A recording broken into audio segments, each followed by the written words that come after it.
En Pokémon, sabemos cómo nacen la mayoría de las especies.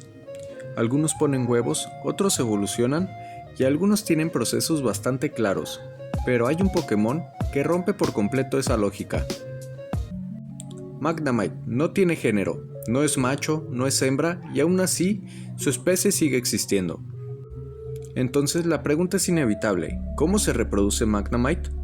Hoy vamos a analizar las teorías más aceptadas, separando lo que es mecánica del juego de lo que realmente pertenece a la historia oficial del mundo Pokémon. Para empezar, tenemos la teoría más extrema de todas. La primera teoría dice algo muy claro: Magnemite no nace, se forma. Según esta idea, Magnemite surge de chatarra mecánica, abandonada en plantas eléctricas, lugares donde hay metal, cables y sobre todo muchísima energía eléctrica. Con el tiempo, esas piezas comienzan a cargarse y al hacerlo, se atraen entre sí por imantación. Poco a poco, el metal se junta, la electricidad se concentra y finalmente se forma un Magnemite. Básicamente estaríamos hablando del Frankenstein del mundo Pokémon. No nace, no es creado conscientemente, simplemente aparece.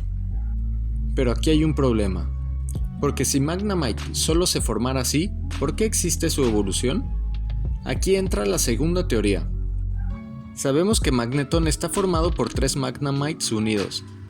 Esta teoría plantea que, bajo ciertas condiciones, esos 3 pueden separarse, ya sea por un cambio en su energía, en su entorno o en sus polaridades magnéticas. Los Magnemite dejan de atraerse y se dividen.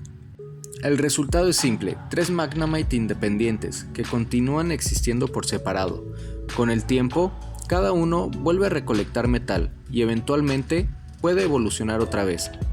Esta teoría es interesante porque sí encaja con lo que vemos en los juegos, pero aún así no responde a todo. Porque aquí es donde muchos hacen una pregunta muy común. Seguramente más de uno estará pensando: pero Magnemite sí puede dejar huevos con Ditto. Y eso es verdad, en los juegos, cuando Magnemite se junta con Ditto, sí puede obtener un huevo, y de ese huevo siempre nace otro Magnemite. Pero aquí es importante aclarar algo: esto es mecánica del gameplay, no una explicación oficial de cómo se reproduce de manera natural. Ditto existe para permitir la crianza de Pokémon que normalmente no podían reproducirse, así que, aunque en el juego funcione, no resuelve el misterio real de cómo aparece Magnemite en el mundo Pokémon. Y esto nos lleva a la última teoría. Durante mucho tiempo se pensó que Magnemite había sido creado por humanos.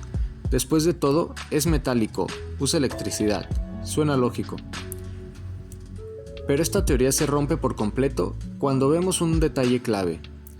La existencia de Pelarena en la última generación de Pokémon nos hace darnos cuenta que tanto Magneton como Magnemite tienen un antepasado. Eso significa que Magnemite ya existía mucho antes que la tecnología moderna, por lo tanto no pudo haber sido creado por humanos. Y esta teoría queda totalmente descartada.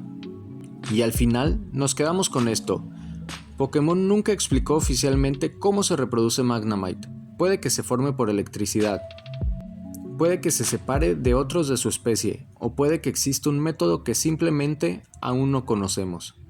Y por eso, incluso hoy, Magnemite sigue siendo uno de los más grandes misterios del mundo Pokémon. Pero después de ver las 3 teorías que vimos el día de hoy en el video, creo que la más concreta sería la número 2. Esto por el antepasado que ya tienen. Ya que derivados de Pelarena, se pudo llegar a la división de estos 3 en un Magnemite independiente que posteriormente evolucionó en un Magneton. ¿Y tú, cuál teoría crees que es la correcta? Te leo en los comentarios, porque este es solo el inicio de muchos misterios Pokémon más.